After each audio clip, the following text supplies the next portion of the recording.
दोस्तों, जय महाकाली, जय मां भवानी। आज हम जानेंगे पंचतंत्र के बारे में। पंचतंत्र क्या है, किसने इस ग्रंथ की रचना की, क्यों किया गया पंचतंत्र का रचना, पंचतंत्र ही नाम क्यों पड़ा, क्यों विश्व के अनेक देश अपने भाषा में इसे अनुवाद करके इसे पढ़ते और पढ़ाते हैं।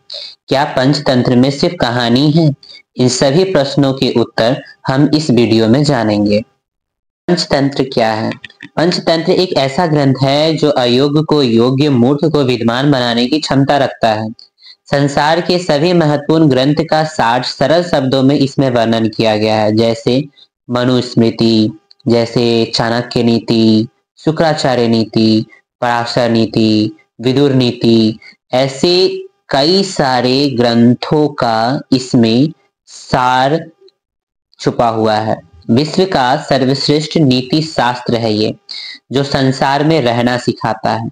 यह वह नींव तैयार करता है बच्चों के अंदर, जिससे वे कभी भी अधर्म और अयोग के राह पर नहीं जाते, बल्कि संसार की गंदगी कैसे साफ हो सकता है ये अच्छी तरह से जानते हैं।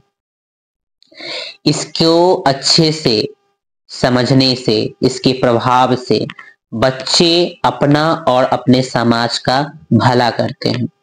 गया पंचतंत्र का रचना। पंचतंत्र की रचना के पीछे एक बड़ी रोचक कथा है। भारत के दक्षिण में स्थित महिलारोपे नामक एक प्रसिद्ध नगर था, जहां का राजा अत्यंत प्रचंड प्रतापी अमर सिंह थे, जो सभी कलाओं के मर्मज्ञ, सभी शास्त्रों के ज्ञाता, विनम्र और उदार थे। राजा अमर सिंह के बहुशक्ति, उग्र शक्ति, अनंत शक्ति नामक 3 पुत्र थे, जो दुर्भाग्यवश इतने मूर्ख थे कि राज्य का उत्तराधिकारी बनने के योग्य नहीं थे। इस कारण राजा अमर सिंह सदा चिंतित रहा करता था। विशाल राज्य का अधिपति होने पर भी राजा का मन अशांत रहता था। एक दिन राजा अमर सिंह ने अपने मंत्रियों को बुलाकर उन्हें अपनी चिंता से अवगत कराते हुए उनसे कहा, आप सब मेरे और मेरे राज्य के शुभचिंतक हैं, और आपको पता है कि मेरे तीनों पुत्र अयोग्य और बुद्धिहीन हैं। इसलिए मेरी रातों की नींद और दिन का चैन उड़ गया है। आपने नीतिकारों का यह वचन तो सुना ही होगा, अजात मृत मूर्खभ्यो मृता जातो सुतो वरम यतस्तो स्वल्पः दुखाय या जीवम जडो दहता। पुत्र का पैदा न होना, होकर मर जाना और अत्यंत मूर्ख होना, इन तीनों स्थितियों में 2 स्थिति तो कुछ समय के लिए दुख पहुंचाते हैं, बाकी पुत्र का अत्यंत मूर्ख होना सर्वाधिक दुखदायी होता है। मूर्ख पुत्र जीवन भर तड़पाता रहता है। यही दुख मुझे भी तड़पा रहा है और मेरे दुख की मात्रा दिनों दिन बढ़ती जा रही है। पता है बच्चों, किसी का मूर्ख होना सिर्फ उसके नहीं, पूरे संसार के लिए दुखदाई हो जाता है। यह सारा संसार कोसता है उस माँ बाप को जिसने ऐसे पुत्र को जन्म दिया। धिक्कारती है उस माँ को जिसने ऐसे अयोग्य को गर्भ में धारण किया। यह नाता है उस समाज से जिसने मूर्ख के मूर्खता को पलने दिया। जरा सोचो, यहाँ सिर्फ एक की बात हो रही है, और जिस गांव में, जिस शहर में ऐसे अनेक लोग हों, जिस समाज में ऐसे कई सारे लोग, ऐसे कई सारे बच्चे देखने को मिल जाए, तो बच्चों वो समाज, वो गांव जीता जाता नरक है। वहां के लोग पल पल नरक के दुख में गोता लगाते होंगे, नरक की आग में जलते होंगे। राजा ऐसे ही भय को भापते हुए अपने राज्य के सभी प्रकांड विद्वानों को अपने दरबार में बुलाया और समस्या का समाधान मांगा। राजा ने कहा, क्या कोई ऐसा नहीं है जो मेरे पीड़ा का समाधान कर सके, मेरे मूर्ख पुत्र को ज्ञान दे सके? उन्होंने ऐलान किया, हे सारे राज्य के महाज्ञानी, मैं एक असहाय पिता अपने समस्त प्रजा के भलाई के लिए, अपने पुत्र के लिए ज्ञान का भिक्षा मांगता हूँ, कृपया मुझे प्रदान करें। राजा के वाक्य को सुनकर सब मौन हो गए। कुछ खड़े हुए पर अधिक समय मांगा। उस सभा में आचार्य विष्णु शर्मा भी आए थे। भरी सभा में आचार्य ने ऐलान किया कि मैं आचार्य विष्णु शर्मा प्रतिज्ञा करता हूं कि इन तीनों राजकुमारों को अगर मैंने 6 माह में एक कुशल राजा बनने योग्य नहीं बना दिया तो किसी को अपना मुख नहीं दिखाऊंगा। राजा के आचार्य के ऐसे ऐलान को सुनकर सब दंग। आचार्य के ऐसे ऐलान को सुनकर राजा दंग रह गए और उन्होंने भी ऐलान किया कि अगर आपने मेरे तीनों पुत्रों को शिक्षित बनने योग्य बना दिया, राजा बनने योग्य बना दिया, तो मैं आपको पुरस्कार के रूप में आपको 100 गांव का अधिकार सौंप दूंगा। आचार्य विष्णु शर्मा ने उत्तर देते हुए कहा, राजन, आप मुझे किसी प्रकार का प्रलोभन देने की चेष्टा न करें। मेरे जीवन में भोग विलास के लिए कोई स्थान नहीं रह गया है और मैं अपनी विद्या को बेचने के लिए यहाँ नहीं आया हूँ। हाँ, आपके दुख से दुखी होकर आपकी प्रार्थना को स्वीकार करता हूँ। मैं आपकी सभा में आपके तीनों बेटों को 6 महीने में कुशल राजनीतिज्ञ और व्यवहारिक ज्ञान से सिद्धहस्त बनाने की घोषणा करता हूँ। मैं प्रतिज्ञा करता हूँ कि यदि मैं 6 महीने में अपने उद्देश्य में सफल ना हुआ तो मैं मृत्यु को प्राप्त हो जाऊंगा। उद्घोष के उपरांत आचार्य विष्णु शर्मा ने राजा से कहा, महाराज, अब आप आज के दिन से गिनती आरंभ कर दीजिए और इस वृद्ध ब्राह्मण को 6 मास की अवधि दीजिए।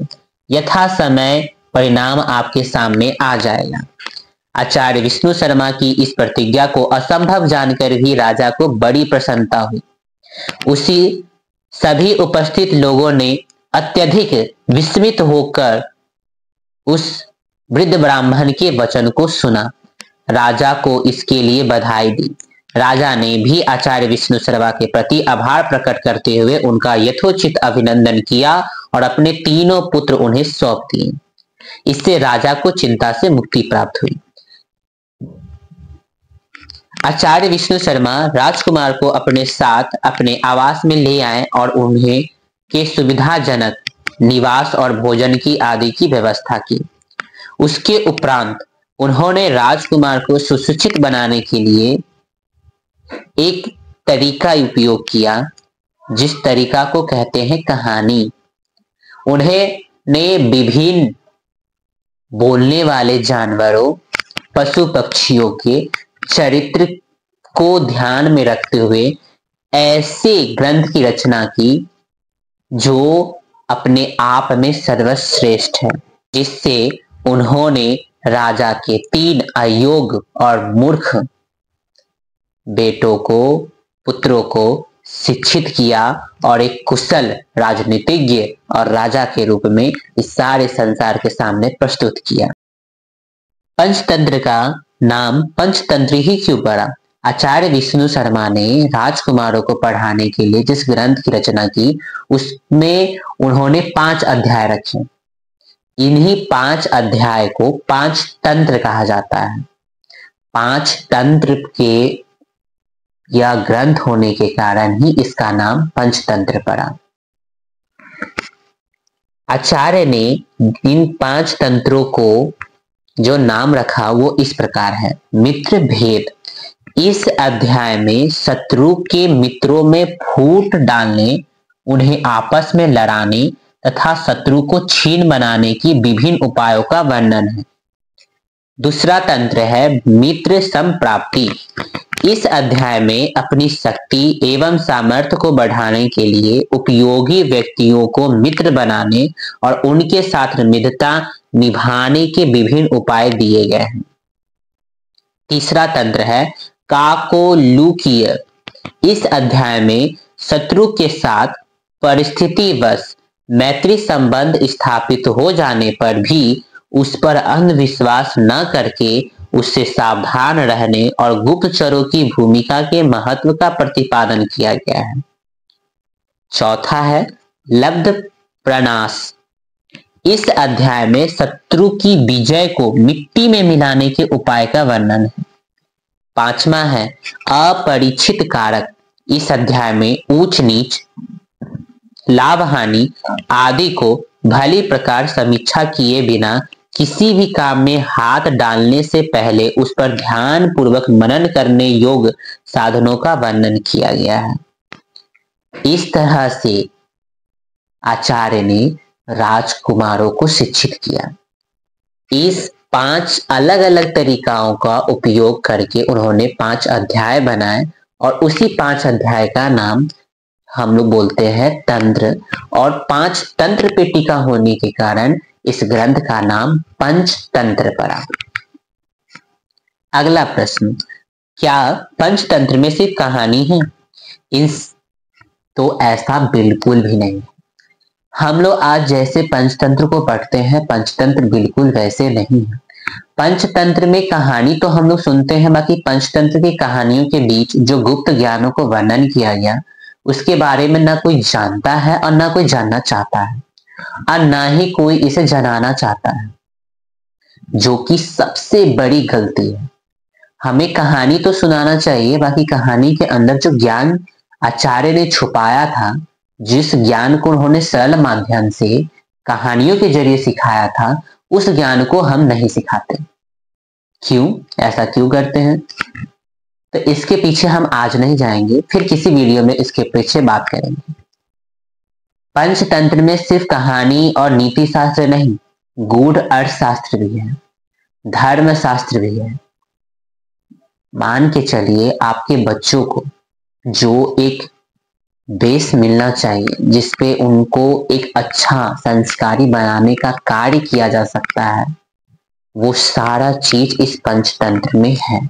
और इसके इम्पोर्टेंट आप इस तरह से जान सकते हैं, इसकी महानता आप इस तरीके से जान सकते हैं कि 22 से ज्यादा देश अपने देश में अपनी भाषा में इसे अनुवादित करवा के अपने स्कूल में अपने होने बच्चों को पढ़ाते हैं। हमारे संसद के कितने सारे ऐसे नेता हैं जो सुझाव देते हैं कि आप पंचतंत्र की कहानियां को पढ़ें।